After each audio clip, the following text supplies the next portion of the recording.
સુરત શહેરમાં આગામી મહોરમ પર્વને અનુલક્ષીને નીકળનારા તાજા જુલુસને લઈને લીંબાયત પોલીસ સ્ટેશન ખાતે શાંતિ સમિતિની મહત્વપૂર્ણ બેઠક યોજાઈ હતી।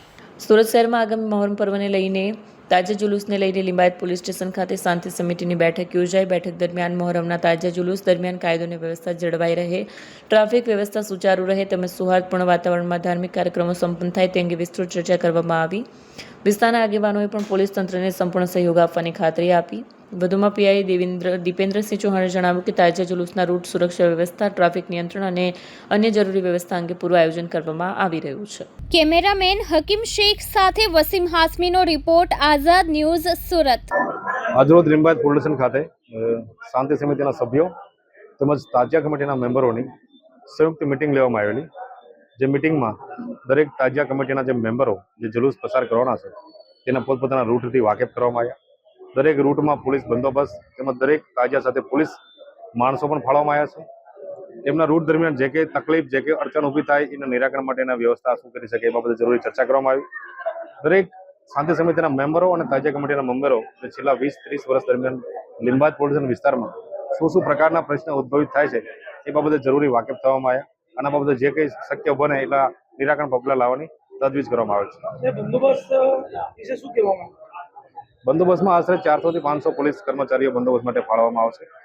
દરેક રૂટના પ્રેશર પોઈન્ટ, સંવેદનશીલ પોઈન્ટ દરેક જગ્યાએ પોલીસ બંદોબસ્ત અધિકારીઓ ફાળવવામાં આવશે।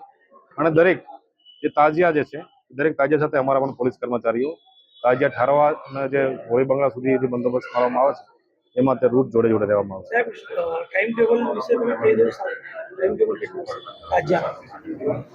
3 વાગ્યાથી 4 વાગ્યા દરમિયાન એ લોકો તાજિયા રવાના કરશે પોતપોતાને જે ધર્મસ્થાન છે ત્યાંથી। અને એ દરમિયાન આશરે 5 વાગ્યા સુધીમાં એ લોકો લીંબાયત પોલીસ વિસ્તાર છોડી અને ઉધના અથવા તો સરબતપુરા પોલીસ વિસ્તારની અંદર પ્રવેશ કરશે। આ બાબતે કોઈ કોમી પેલું કંઈ ન ઊભું થાય એના માટે હિન્દુ મુસ્લિમ તમામ જે છે વિસ્તારના રહીશોને મારી અપીલ છે કે દરેક હિન્દુ મુસ્લિમના તહેવારો શાંતિથી ઉજવણી થાય એ બાબતે દરેક નાગરિકે વિચારવું જોઈએ। આજે લીંબાયત શાંતિ સમિતિની મિટિંગ મહોરમ તાજિયાના જુલુસ નીકળવાના હોય તેના માટે રાખવામાં આવી હતી। 25 તારીખે રાતના લીંબાયતના તમામ તાજિયાઓ મદીના મસ્જિદ ખાતે 10 વાગે એકત્રિત થશે અને પદ્માવતી સોસાયટી સુધી જશે। તે જ રીતે મીઠી ખાડીના વિસ્તારના તાજિયાઓ જંગલશા દરગાહ સુધી અને મીઠી ખાડી બ્રિજથી પરત થઈ પોતપોતાના સ્થાનક પર પરત ફરશે।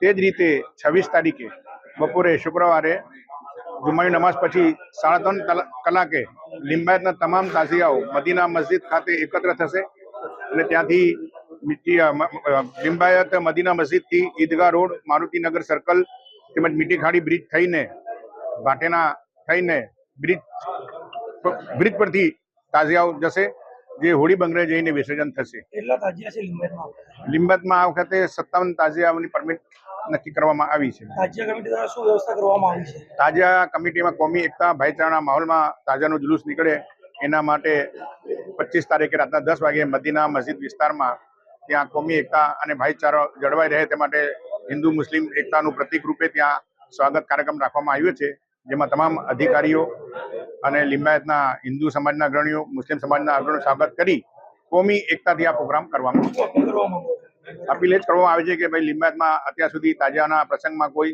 અચ્છીનો બનાવ બન્યો નથી। એ જ રીતે આ પ્રોગ્રામ દર વર્ષે જેમ સંપન્ન થાય એવી બધાને અપીલ કરવામાં આવે છે।